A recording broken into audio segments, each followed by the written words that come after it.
Let's begin in the Middle East, which has about 2/3 of the world's proven oil reserves. Saudi Arabia is at the top with 266 billion barrels. Iraq and Iran are also rich in crude, along with Kuwait and the United Arab Emirates. But it might surprise you that Canada has a lot of oil too, some 178 billion barrels. Much of it rests in the tar sands of Alberta.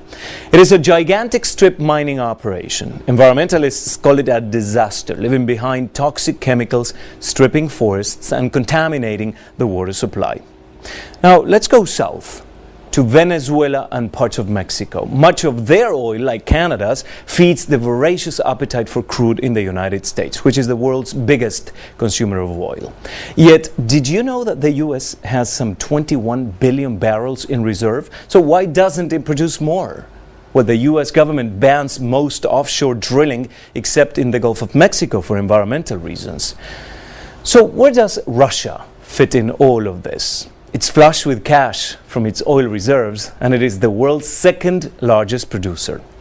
And let's take a look at Africa now.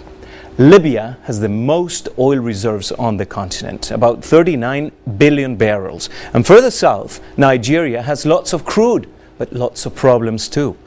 Militants routinely attack oil installations and kidnap workers, disrupting production and making global prices soar.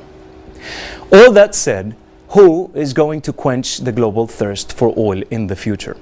Well, it could be that Brazil becomes the newest major exporter with the discovery of a huge offshore oil field. The oil is at a great depth, some 4 miles below the ocean surface, but experts say it is recoverable. And that may be the future for oil, going to great extremes to get it out off the ground. Analysts estimate there's another 1 trillion barrels of oil yet to be discovered, but they say it will be found in remote places like the Arctic Ocean. So it's going to cost a lot of money to get it from the ground into your fuel tank.